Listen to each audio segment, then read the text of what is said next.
All right, joining us now, chief national correspondent for the New York Times Magazine, Mark Leibovich. He's out with a new piece for the Times entitled "We're All Stuck Inside George and Kellyanne's Marriage."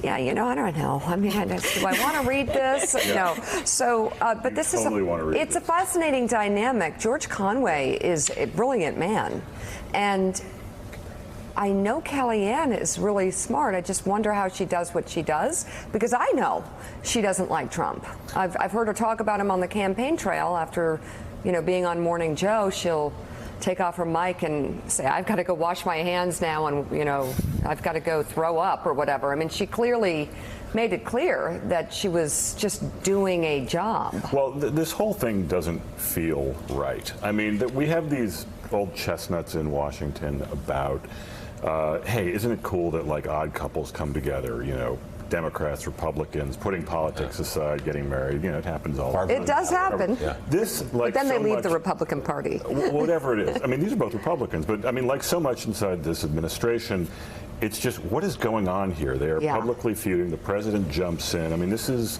yeah, totally normal, right? No. But it's, you know, it's become kind of a template for some of the larger divisions that have been sowed around this whole administration. So what's going on? I mean, from the beginning of this, when the first Washington Post story came out, that was the first time they cooperated with anybody. Right. My read on it was totally cynical. They are positioning themselves to be the Carville and Madeline. Post-administration, they will go on the speaking circuit. They will have a cable show. This is all totally cynical, obviously made up. That was my gut about it at the time.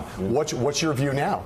You know what? I think it still could be that. I mean, look, for as much as we talk about them, for as much as this continues to be a spectacle, it makes their reconciliation tour after this is all over all the more lucrative. Is that cynical? Sure.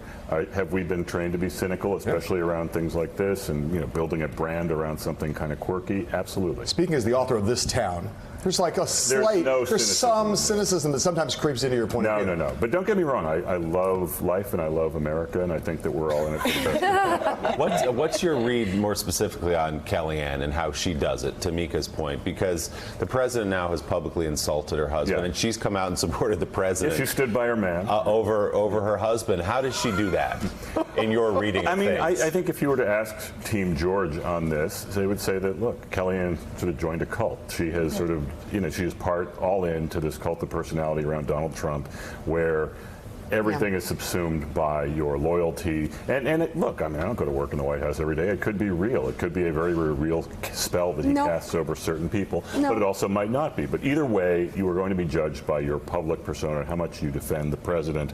And you have a choice to make. And even if your husband comes out on the other end, I mean, that's the way, you know, it's going to come down in the end, especially when TV cameras are on.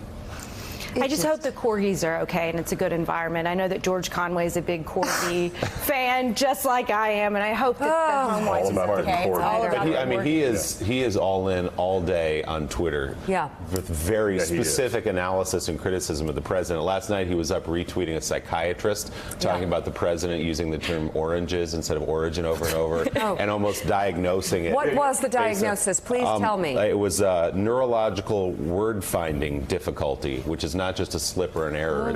This was his, he said, I obviously haven't treated or studied professionally the president, but this is his analysis from watching television. So glad that he includes the caveat that he's professional. You know, he is very well steeped in the DSM of all this. I mean, he is very active. And what's also interesting is some of his tweets are extremely personal about the people who stand by him, which, you know, is not a big jump to talking about his wife.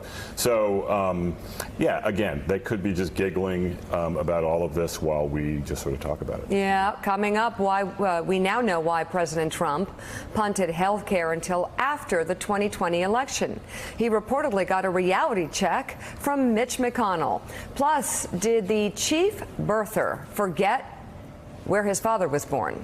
Morning Joe is back in a moment. Thanks for checking out MSNBC on YouTube, and make sure you subscribe to stay up to date on the day's biggest stories. And you can click on any of the videos around us to watch more from Morning Joe and MSNBC. Thanks so much for watching.